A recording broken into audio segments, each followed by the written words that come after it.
Assalamualaikum warahmatullahi wabarakatuh. Waalaikumsalam warahmatullahi taala wabarakatuh. Alhamdulillah, alhamdulillahilladzi anzala sakinata fi qulubil mu'minin liyazdadu imanan ma'a imanihim. Asyhadu an la ilaha illallah wahdahu la syarikalah wa asyhadu anna sayyidana Muhammadan abduhu wa rasuluh la nabiyya wa la rasula ba'dah. Allahumma sholli wa sallim ala sayyidina Muhammad al-fatih lima ughliqa wal khatimi lima sabaqa nasiril haqqi bil haqqi wal hadi ila siratikal mustaqim wa ala alihi haqqa qadrihi wa miqdarihil azim, amma ba'du. Kepada yang saya hormati dan yang saya muliakan, para alim ulama, para kiai, para ustadz, para guru ngaji, tokoh-tokoh masyarakat, kepada yang saya hormati Jam'iyah Hadrah At-Taqwa, dan juga tak lupa kepada Sohibul Hajah, keluarga besar almarhum Bapak Jalil dan juga keluarga dari Besan. Hadirin yang mudah-mudahan semuanya dirahmati oleh Allah Subhanahu wa Ta'ala. Mudah-mudahan perjumpaan kita pada pagi hari ini menjadi wasilah penyebab terkabulnya semua hajat dan keinginan kita, terhapusnya semua dosa-dosa kita, dan kita termasuk di dalam golongan umat yang mendapatkan syafaat dari Nabi Muhammad SAW. Saya tidak berani terlalu panjang lebar menyampaikan mau'idhah hasanah tentang hikmah nikah, karena yang pertama, acara hari ini adalah acara walimah. Umumnya walimah mon acara mah taon legend lanjeng, biasa namon lanjeng seradu ketondu kabdi. Nah, kemudian yang kedua, kebetulan ini adalah ceramah undangan ceramah saya yang paling jauh, karya Alengka Lorong. Nah, biasa namon mak semak tak apa teetan ge, jadi tidak boleh panjang-panjang. Kemudian yang nomor tiga, kalau kepingin panjang syaratnya harus bisa melucu. Nah, gulanya kata Pak Tepen terus ngelucu karena benih lulusan pelawak soalnya, jadi tak bengal jen lanjut. Hadirin yang dimuliakan oleh Allah Subhanahu wa Ta'ala, ayat yang paling populer yang sering dibahas oleh para alim ulama yang membahas tentang masalah pernikahan adalah ayat yang berbunyi wa min ayatihi an khalaqalakum min anfusikum azwajan litaskunu ilaiha wa ja'ala bainakum mawaddatan wa rahmah. Nah, ayat ini kalau diterjemahkan ke dalam bahasa Indonesia, wa min ayatihi an khalaqalakum min anfusikum azwaja, dan diantara tanda-tanda kekuasaan Allah adalah Allah menciptakan dirimu pasangan. Jadi tanda-tanda kekuasaan Allah neka bisa bede langsung eabes, ada yang tidak bisa terlihat dengan mata kepala kita secara kasat mata. Nah, untuk pernikahan ini adalah ayat yang bisa kita langsung lihat tanda-tanda kekuasaan Allah yang nyata bisa kita saksikan. Coba kita perhatikan kata selanjutnya adalah litas kunu ilaiha. Makna dari litas kunu ilaiha adalah Allah menjadikan hati kita condong kepada pasangan kita. Neka contoh yang paling gampang, mempelai laki-laki Mas Widi orang Taman Sari, mempelai perempuan Mbak siapa itu, Mbak Cahyanti dari Kalisat. Nah, coba kita pikir secara logika, apakah di Taman Sari neka sobung orang bini Radin sampai Mas Widi nyar-nyar nyare bini depak ke Kalisat? Begitu juga sebaliknya, apakah di Kalisat ini tidak ada laki-laki yang ganteng, laki-laki yang lebih baik, mak bisa nyawang-lanyar oleh laki dari Taman Sari? Nah, jawaban yang paling tepat dan yang paling baik, apa penyebab kok laki-laki Taman Sari bisa jatuh cinta dengan wanita yang ada di Kalisat, padahal kalau diperhatikan di sekelilingnya mungkin ada calon pasangan yang jauh lebih baik? Jawaban yang paling tepat adalah Allah menganugerahkan yang namanya litas gunu ilaiha, ditanamkan rasa condong di dalam hati kita sehingga kita punya perasaan lebih kepada pasangan kita dibanding wanita-wanita atau laki-laki yang lain.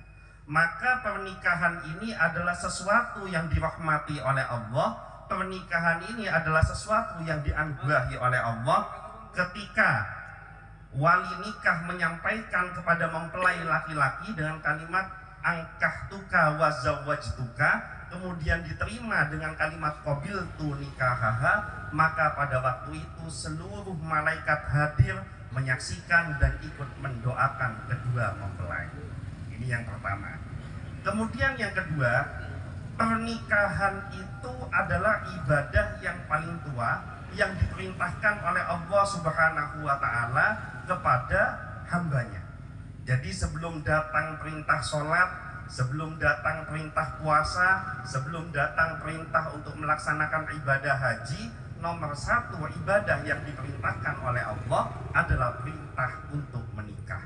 Nah, bagaimana sejarahnya? Ketika Nabi Adam alaihissalam diciptakan oleh Allah, setelah peristiwa bersujudnya semua penduduk langit kepada Nabi Adam yang diperintahkan oleh Allah, Nabi Adam ini berjalan-jalan menikmati suasana di surga. Nah, ketika menyaksikan dan menikmati suasana di surga, di situ Nabi Adam melihat setiap makhluk ciptaan Allah neka di pasangan. Ada burung terbang berpasang-pasangan, ada kuda berjalan berlari berpasang-pasangan. Setiap makhluk Allah semuanya ada pasangannya. Sehingga Nabi Adam alaihissalam merasa ada yang kurang di dalam hidupnya, tetapi dia tidak tahu apa yang kurang. Nah, atas kuasa Allah diberikan rasa kantuk kepada Nabi Adam. Nabi Adam ketondu, setelah ngantuk beliau tertidur. Begitu tertidur, Allah mengambil dari salah satu tulang rusuknya, diciptakan salah satu sosok pasangan dari Nabi Adam, seorang wanita yang bernama Ibu Hawa. Nah, begitu tercipta Ibu Hawa, Nabi Adam bangun dari tidurnya, maka muncul litas kunu ilaiha. Ada rasa condong, rasa cinta kepada Ibu Hawa, ada keinginan untuk mendekati dan menyentuh Ibu Hawa. Maka Allah Subhanahu wa Ta'ala menegur Nabi Adam, "Hai Adam, jangan kamu pegang itu wanita, jangan pegang itu Hawa, karena dia belum halal bagimu." Maka terjadilah perintah Allah yang pertama, yaitu Nabi Adam menikah dengan Ibu Hawa, yang menikahkan Allah Subhanahu wa Ta'ala. Akad nikahnya disaksikan oleh para malaikat. Mas kawinnya adalah sholawat kepada Nabi Muhammad Sallallahu Alaihi Wasallam. Yang menjadi pertanyaan adalah, kenapa kok akad nikah mas kawinnya Nabi Adam mengucapkan sholawat, padahal Nabi Muhammad belum diciptakan, kan masih pada zaman Nabi Adam. Ada yang ingin tahu atau tidak? Kenapa kok mas kawinnya sholawat kepada Nabi Muhammad? Ada yang ingin tahu atau enggak? Kalau ingin tahu nanti waktunya maulid undang lagi, nanti saya kasih tahu. Kan sekarang walimatun nikah beli monotan. Maka siapapun yang menikah, ketika dia mengucapkan ijab qabul, malaikat akan menyaksikan pernikahan itu, bahkan Allah sekaligus menyaksikan pernikahan itu. Maka sudah bisa dipastikan siapa yang main-main dalam urusan pernikahan. Seorang suami yang tidak amanah dan khianat kepada istrinya, seorang istri yang tidak amanah, tidak berbakti dan khianat kepada suaminya, maka tunggulah detik-detik kehancurannya. Karena ketika pernikahan itu Allah menyaksikan, para malaikat menyaksikan, mendoakan rahmat kepada kedua mempelai. Terakhir nomor telok, karena tak oleh lanjut mereka. Setelah terjadi pernikahan, tentu cita-cita yang paling diharapkan oleh kedua mempelai adalah terbangun keluarga yang sakinah, mawaddah, warahmah, bahagia di dunia, bahagia di akhirat, berkumpul di dunia, berkumpul bersama-sama di surganya Allah. Nah, yang menjadi pertanyaan sekarang, caranya supaya rumah tangga ini harmonis itu bagaimana? Karena berdasarkan fakta dan data yang berada di pengadilan agama, Bondowoso ini termasuk salah satu kota yang angka perceraiannya cukup tinggi. Dan begitu saya tanya kepada teman saya yang ada di pengadilan agama, kenapa kok bisa suami istri ini sampai bercerai? Nah, ternyata dia mengeluarkan data, alasan yang pertama dan yang paling utama terjadi perceraian antara pria dan wanita itu diakibatkan karena masalah ekonomi. Nah, yang lain-lainnya itu nomor sekian.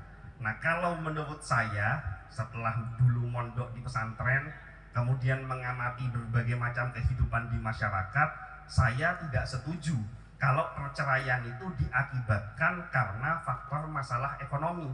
Karena banyak orang mulai dari ngode sampai tua takun melarat, tapi kehidupan tetap harmonis bahkan sampai maut menjemputnya. Maka apa penyebabnya suami dan istri ini kok sampai terjadi perceraian? Nah, mereka mempelai berdua tolong didengarkan, dan juga kemantan laju tolong mendengarkan juga. Penyebab utama kenapa seorang laki-laki dengan wanita terjadi perceraian, faktor utamanya adalah karepa tak padeh. Karena karepa tak padeh, mangkana jadi apesa. Nah, maka tugas utama seorang laki-laki dan perempuan ketika menikah adalah bagaimana caranya mepaduh karep. Berasal dari keluarga yang berbeda, latar belakang yang berbeda, pendidikan yang berbeda, kemudian diikat dengan sebuah akad pernikahan. Tentu ini ujian untuk menyamakan visi dan misi, adalah ujian yang paling utama di dalam kehidupan berumah tangga. Maka cara yang paling gampang supaya karepa bisa padeh, ini nomor satu dan yang paling utama adalah luruskan niat kenapa kok kita menikah. Jangan kita menikah karena kecantikan atau ketampanannya, jangan kita menikah karena jabatan yang dimiliki oleh pasangan kita, jangan kita menikah karena harta yang dimiliki oleh pasangan kita, tapi menikahlah, awalilah dengan niat karena Allah Subhanahu wa Ta'ala. Suami dan istri yang mencintai karena Allah, maka kalau kata-kata orang zaman sekarang yang lebay, mencintai sampai maut memisahkan. Tetapi suami istri yang mencintai karena Allah, bahkan maut pun tidak mampu memisahkan mereka berdua, karena kedua-duanya dibalut rasa cinta atas rahmat dari Allah Subhanahu wa Ta'ala. Nah, tadi sudah terakhir selesai bab hikmah nikah. Sebelum saya titip, saya mau pesen-pesen satu. Ini selesai walimah nanti ada koleman, betul enggak? Walimah laki-laki, koleman perempuan, kan gitu. Nah, biasanya kalau koleman itu dikasih makan atau tidak? Dikasih makan atau tidak?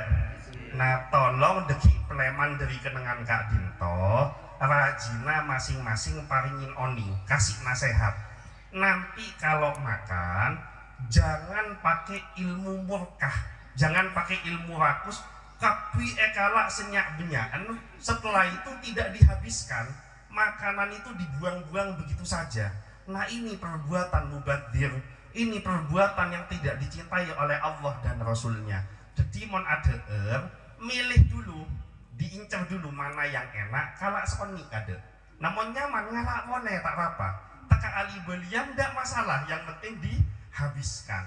Karena kenapa? Karena salah satu tujuan dari pernikahan ini adalah tuan rumah ingin tasyakuran, ingin bersyukur dengan membagikan makanan kepada kita. Harapan dari makanan yang kita makan ini menjadi wasilah barokah doa untuk kedua mempelai. Mungkin itu saja yang bisa saya sampaikan. Kita doakan mudah-mudahan kedua mempelai yang berbahagia senantiasa mendapatkan hidayah, pertolongan dan lindungan dari Allah Subhanahu wa Ta'ala, diberikan kesabaran dan ketabahan di dalam menghadapi setiap ujian, diberikan istiqomah di dalam menjalankan ibadah kepada Allah, diberikan keturunan yang solih dan solihah, dan senantiasa mendapatkan syafaat dan pertolongan dari Nabi Muhammad SAW.